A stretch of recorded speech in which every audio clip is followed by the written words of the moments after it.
Klaus Hargreeves, Umbrella number 4, the one who can talk to the dead. Hi everyone, welcome back. I'm Terry and this is Marvelous Videos. We're back with another Umbrella Academy video as we continue breaking down all the different members of the team and what exactly happened to them in the newly released third season. Out of all the Umbrellas that we have talked about, there is one of them that truly fell off the wagon per se. He could be called Sir Reginald's prodigal child. Drugs, cults, women, he craved all the hedonistic pleasures of the world. It's none other than Umbrella number 4, Klaus Hargreeves. Otherwise known as the Séance, Klaus has a dark power. However, under all of this darkness, it turns out that Klaus actually has an ace up his sleeve. Want to know what that is? Keep watching. Before we go into our explanation, we have a very small request. If you like our content, please support us by subscribing to our channel.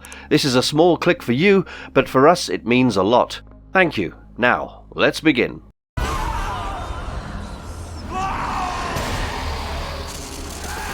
Who is Klaus Hargreeves? On October the 1st, 1989 at noon, Rachel Hirschberger, an Amish lady who wasn't pregnant at the start of the day, gave birth to Klaus Hargreeves. The unusual businessman Sir Reginald Hargreeves took him in as his own. Klaus was Hargreeves number 4 with the power of being able to speak to the dead. Soon after being imprisoned in a mausoleum as a child, he began using drugs at the age of 13, discovering that they suppressed his abilities. It's still uncertain how old he was when this solitary training and abuse began, but it had been going on since he was at least 8 years old. He was severely mistreated as a child by his adoptive father. His issues with drug abuse and addiction are clearly shown in the series. In the first episode of the series, Klaus leaves rehab.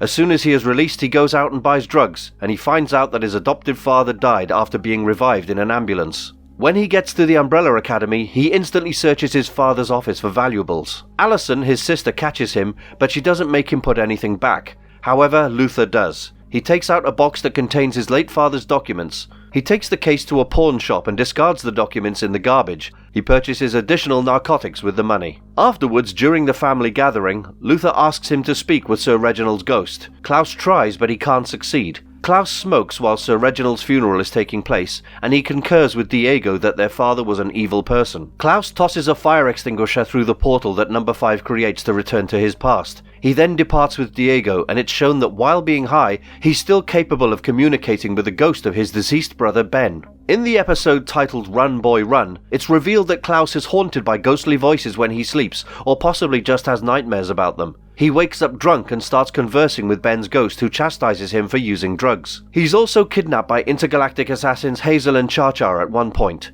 Hazel and Char-Char torment Klaus throughout this time to elicit information from him. He's waterboarded, beaten and strangled. These strategies don't work. Klaus starts hearing and seeing spirits around him, particularly a Russian woman, as his withdrawal symptoms worsen. He finally escapes and takes a briefcase hoping that it would have money for drugs, but upon opening the case, he's transported to an unknown place. He also becomes a cult leader at one point in time and amasses quite a large cult following, which makes him rich and famous. He lays off the drugs during this time. However, the moment he reunites with his family, things spiral once again. Klaus has revolted against his father by declining to be the hero his father intended him to be. He's a wounded, frail man who hides his grief with self-deprecating humor and cynical hedonism. He adopts the persona of an untrustworthy, unapologetic leech and drug user, so his siblings frequently disregard his viewpoint. He is revealed to have more intelligence than first thought, and he has even demonstrated that he can speak sense into his family's rash judgments. To the annoyance of people around him, he frequently cracks jokes out of desperation as a coping mechanism for his tragedy. However, despite all this, he also seems to be the only one who thought more positively and healthily about their early years. He recognizes that their early years were difficult and keeps moving forward without overly reflecting on it. It's revealed that the leading cause of his addiction is the horrifying, terrifying visions of deceased people that relentlessly call out to him, brought on by his powers. The only things that can control this and stop the visions are drugs and alcohol. His behaviors demonstrate his loyalty to his brothers, especially Diego and Luther, even if he behaves like any other sibling by mocking and bickering with all 6 of the other Hargreeves kids. The way Klaus looks is very different from how he appears in comic books. While in the comics Klaus had naturally light brown hair and blue eyes, in the TV show he had long sandy brown hair and green eyes. In the comics he also religiously wore sunglasses.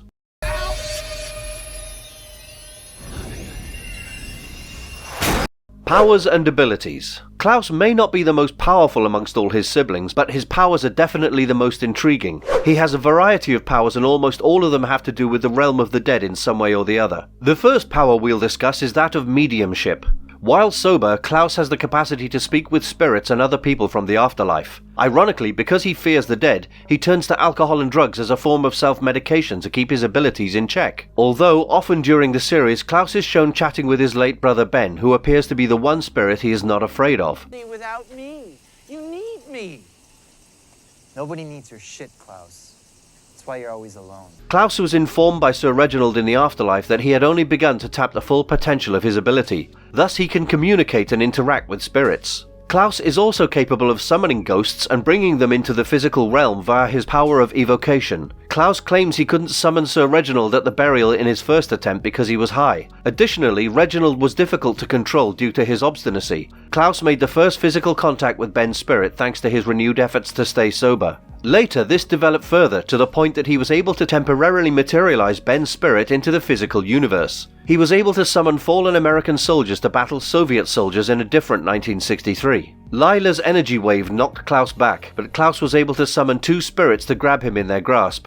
Hence, he can summon and conjure spirits at will, and often does to get himself out of sticky situations. Further, Klaus has the power to control and also exterminate spirits. He was successful in destroying spirits who were pursuing him in the cemetery in the episode Auf Wiedersehen. He can also hear the voices and whispers of dead people while he goes about his life. This definitely can't be comfortable, so it's no surprise why Klaus does what he does to take the edge off. One of his most impressive powers is retroactive immortality. When Klaus does meet his death, he won't stay dead because he is actually immortal. It's the outcome of self-resurrection. In the episode The Day That Was, Klaus pursues his inebriated, helpless brother Luther in an effort to prevent him from experimenting with drugs. He discovers him high at a rave, dancing with a woman, leaving her boyfriend upset. Jumping onto the man's back, Klaus is knocked off and suffers a head injury. He awakens to see what appears to be a girl or god in the afterlife, and she tells him that she doesn't like him since he simply doesn't rub her the right way. His father verifies that he is already dead after she dupes him into seeing Reginald, but he subsequently awakens on the dance floor after being brought back to life. Later, Klaus learns that he can actually never die because he always brings himself back to life. While first it took him about 22 minutes to return from the afterlife,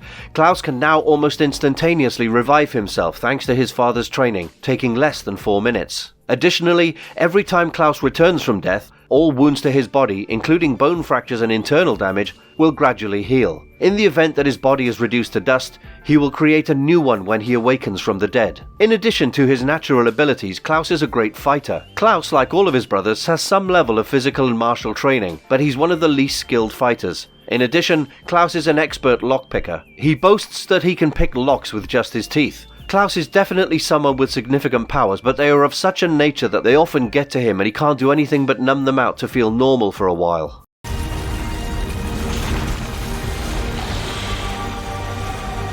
Klaus in Season 3 and achieving immortality. Season 3 was quite eventful for Klaus, and he played a major role in taking down Sir Reginald Hargreeves in the end. It's also in this season that we get a good look into his immortality. In the Umbrella Academy Season 3, Klaus Hargreeves elevates his trendy spiritualism act. The big question is, how does it work, and what does this mean for the future? Played by Robert Sheehan, Klaus is an ever-partying, grumpy cult leader who has a remarkable ability to put his physical body through the ringer while evading severe consequences. The Umbrella Academy's third season explains how and why Klaus keeps getting away with so many deadly, lethal, Looney Tunes-esque antics. As we already know, Number 4 had the ability to communicate with ghosts throughout the Umbrella Academy's first 2 seasons, sometimes voluntarily and sometimes not. Klaus was able to periodically produce these spirits in the actual world while sober and focused. Also in the third season, Klaus visits Stan in the White Buffalo suite of the Hotel Obsidian and finds himself on the fatal end of a harpoon, which accidentally spears him straight through the chest. However, after a brief visit to the other side,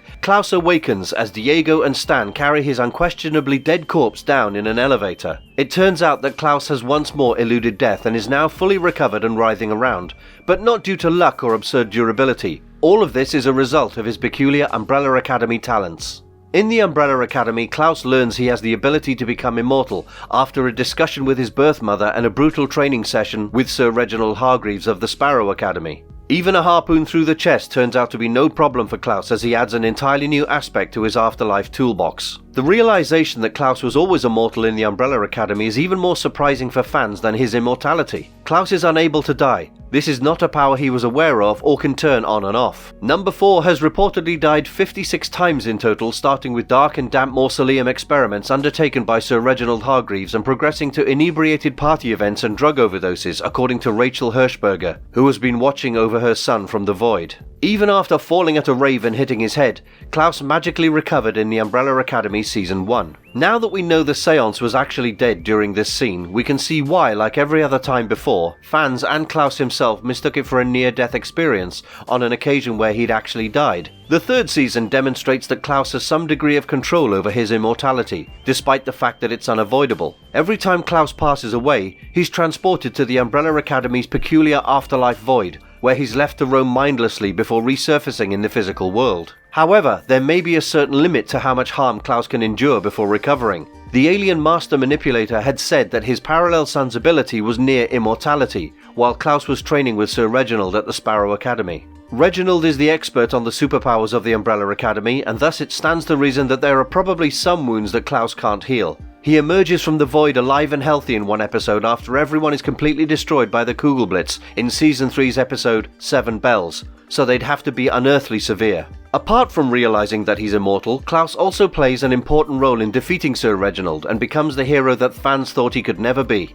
Reginald Hargreeves brutally murders his number 1 son Luther as he slashes him across his chest near the end of 7 Bells, the penultimate episode of Season 3. Yes, as was previously stated in Season 2 and reiterated here, Reginald is a space alien. When Klaus is about to follow his brothers into oblivion, Reginald tells him, "You're just more trouble than you're worth," and proceeds to close the portal since he's still not satisfied with his snide behavior. Klaus decides to kill himself rather than wait for the Kugelblitz to claim him by impaling himself on one of the taxidermy's horns in the unique hotel room. Luther and Klaus thus pass away. Fortunately, death is not as permanent as one might believe in the world of the Umbrella Academy, and Klaus in particular is a good example of it. Klaus and Luther are revealed to be together in the afterlife after passing away. Luther tries to restore Klaus so that he can return to Earth to tell Sloane about Hargreeves, but Klaus refuses to travel back and the two begin to fight. However, Klaus returns from the dead and meets up with his brothers in Hotel Oblivion after much prodding from Luther. Luther travels with him as well, but only for a short while and as a ghost. It's through Luther's ghost that Klaus reveals Sir Reginald's true nature to the rest of his siblings. It's only after this that all of them attempt to face Reginald Hargreeves, and this effectively sways Alison, who had a deal with their father, but finally ended up killing him instead. It can definitely be said that if Klaus hadn't come back to life and brought Luther's spirit with him, Alison would have never betrayed Reginald. At the end of Season 3, the entire world gets reset and we discover that none of the Umbrellas have their powers anymore. Now this can be extremely good for Klaus because he has always been scared of spirits and the afterlife, and he's effectively been tormented by his powers his whole life. However, actor Robert Sheehan has predicted that Season 4 will probably see Klaus battling with familiar demons as he learns to live in a world without his powers. The Séance. Number 4 in the comics. The comic book series is an integral source for the Netflix series, and it's no surprise that the characters are quite heavily adapted from them. Here's how Number 4 was depicted in the comics. We know that he was born to a woman who didn't show any signs of pregnancy before giving birth, and was one out of 43 children to be born that way. He was then adopted by Sir Reginald Hargreeves to be trained as a member of the Umbrella Academy. Klaus, who Hargreeves designated as Number 4, possessed psychic talents and could communicate with the dead. He was gloomy and anxious, and Sir Reginald thought he looked like an extra from an Ingmar Bergman movie. Klaus was a kind and sensitive child. However, he was the subject of many experiments by Sir Reginald. In fact, he was experimented on by Sir Reginald more than any of the other kids. This affected him, prompting him to become crueler, in Vanya's opinion, in the comics. The Umbrella Academy made its public appearance approximately a decade after their adoption. They were sent to combat the dangers presented by the zombie robot Gustave Eiffel and the ravaging Eiffel Tower in the heart of Paris. During the struggle, Klaus was a member of the group and sought to utilize his psychic powers to speak with an engineer in the afterlife to get assistance on how to deal with the rampaging Eiffel Tower. Eiffel's death and the ascent of the Eiffel Tower into space marked the end of the conflict. After Sir Reginald's passing, Klaus went back to the Umbrella Academy. He planned to approach Luther and Alison outside and try to make contact with their deceased father to express his displeasure at having his stipend taken away. Remember how I called him the prodigal child before? And then, following Number 5's explanations of how he was able to travel back in time, Klaus attended Sir Reginald's burial ceremony on the Academy grounds. His powers in the comics included telekinesis, conversing with the deceased, primarily via Ouija boards, channeling the dead, conversing through airwaves, possessing individuals, levitation, and most importantly, immortality. In fact, it's believed that he might have easily transformed into an invincible force of nature to save humanity, but his excessive drinking and habitual drug use greatly reduced his strength. He also fought alongside his siblings in the Vietnam War and returned to the Umbrella Academy in 1980 to halt the end of the world. In the comics, he's also the only Academy member to have passed away and then resurrected himself. Thus, Klaus, like all of his other Umbrella siblings, has major demons that he has been fighting for the entirety of his life. A major part of his demons can be attributed to the fact that his power literally allows him to communicate with spirits, and he also hears them when not actively communicating with them. That's already enough to drive a man crazy. However, another factor that also contributed to his sad state was the cruel treatment meted out to him by his adoptive father. He is arguably one of the most troubled out of all his siblings. His immortality as well can be seen as a double-edged sword, because he can never die and never escape his demons. What do you think about Klaus? Can he one day become a stable person who has come to terms with his powers? Let us know in the comments section below. If you like our content, don't forget to leave a like and subscribe to us if you haven't already. Have a good one and be safe. Thanks for watching and see you next time.